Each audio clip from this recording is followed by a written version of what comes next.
Bem-vindos ao podcast da EduERJ. Neste episódio, recebemos Leila Regina de Oliveira de Paula Nunes, PhD em Educação Especial, professora titular do PROPED, o Programa de Pós-Graduação em Educação da UERJ, e organizadora do livro Autoscopia, uma ação reflexiva sobre a prática docente, lançamento do mês de outubro da editora da UERJ. Professora Leila, o livro da EduERJ trata de autoscopia. Autoscopia é um método de filmagem do professor em sala de aula? É importante a gente esclarecer isso aí. Não é exatamente só a filmagem. É claro, a autoscopia ela começou com isso, né? O auto é uma ação realizada pelo próprio sujeito, escopia significa finalidade.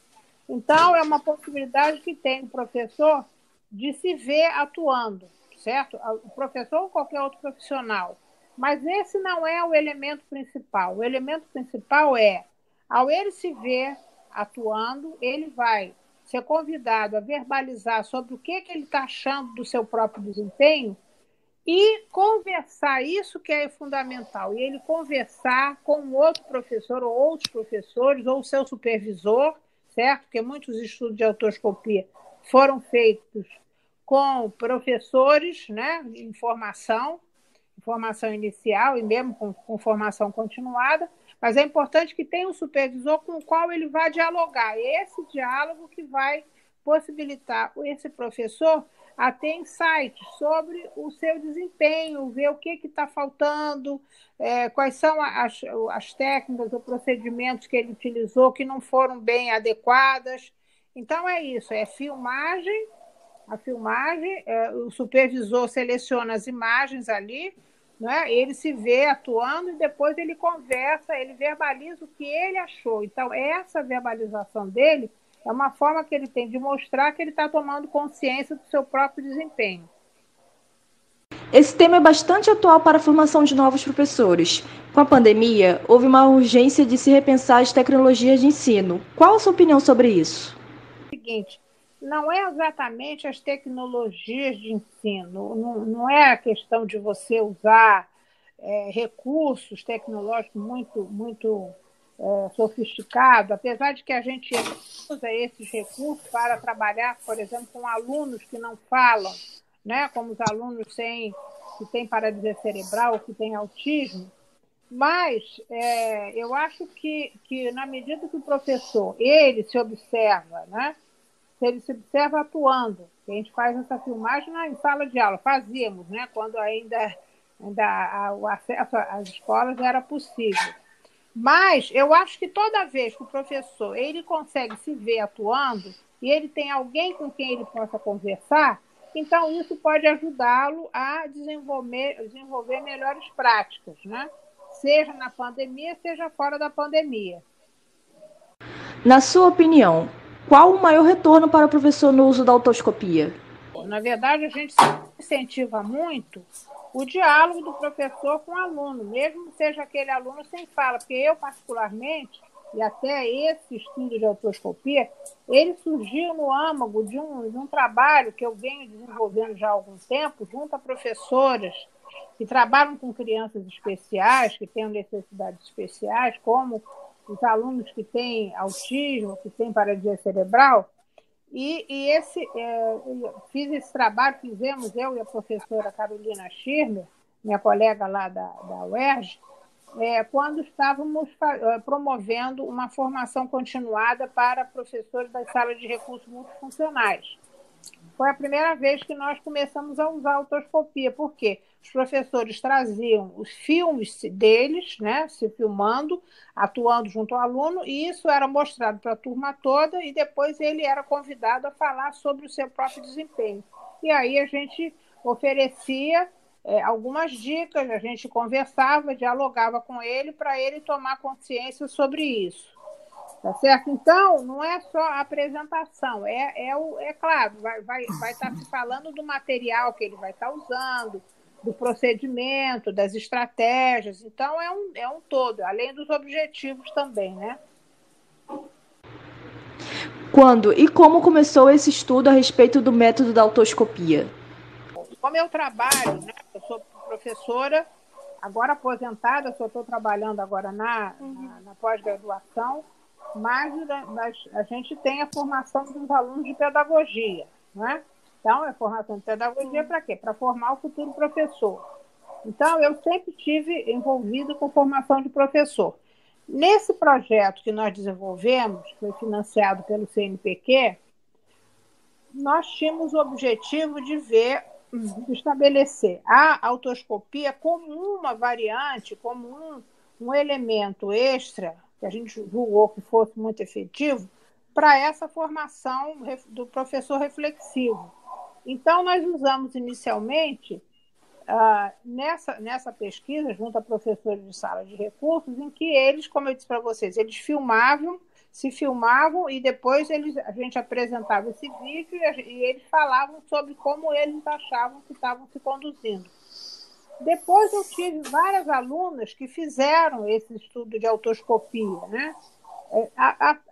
Vamos dizer, o formato é quase sempre o mesmo, quer dizer, o professor, claro, ele concorda em ser autoscopizado, né, em ser submetido ao processo de autoscopia.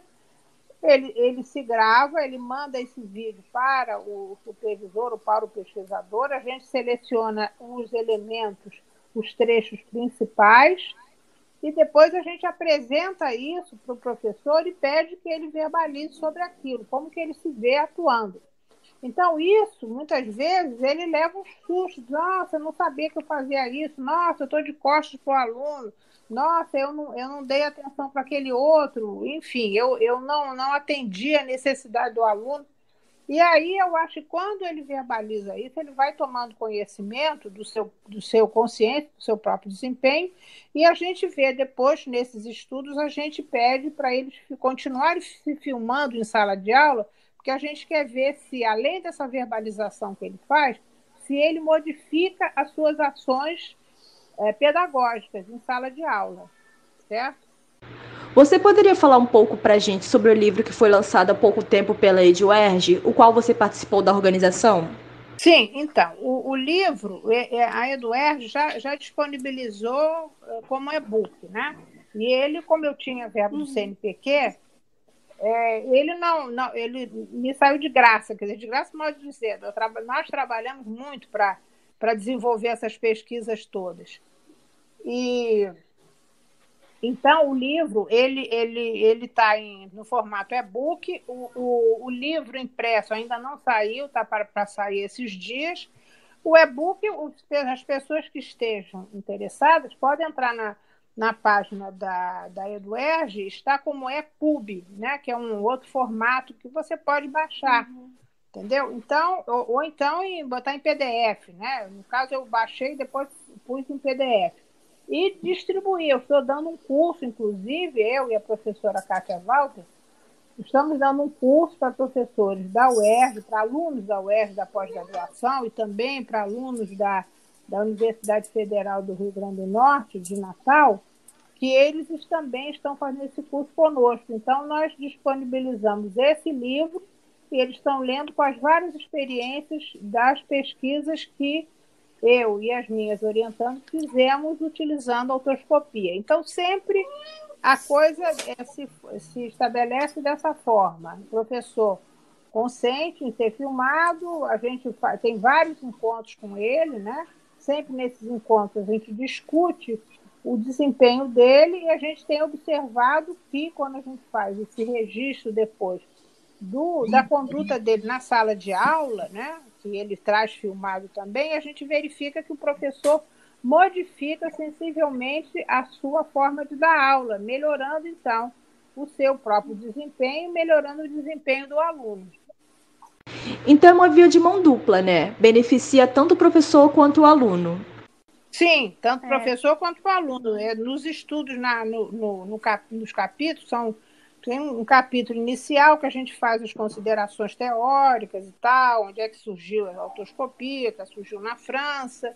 Nós fizemos uma revisão da literatura bastante ampla, né, com 1.000 e tantos estudos, depois analisamos 65 que eram os que interessavam para a gente viu que essa autoscopia é usado para professor de várias áreas, de matemática, de ciências, de biologia, de inglês e também de pedagogia. Dos nossos alunos, são sempre, quer dizer, os meus alunos, as minhas orientandas, elas são todas trabalham com crianças com necessidades especiais. Então, são sempre em turmas que tem uma criança ou várias crianças com autismo, com paralisia cerebral. Então, eu penso assim, quando a gente tem apresentado esses estudos todos, né, desses professores, eles estão, geralmente a audiência fica muito impressionada, acha muito útil isso, né?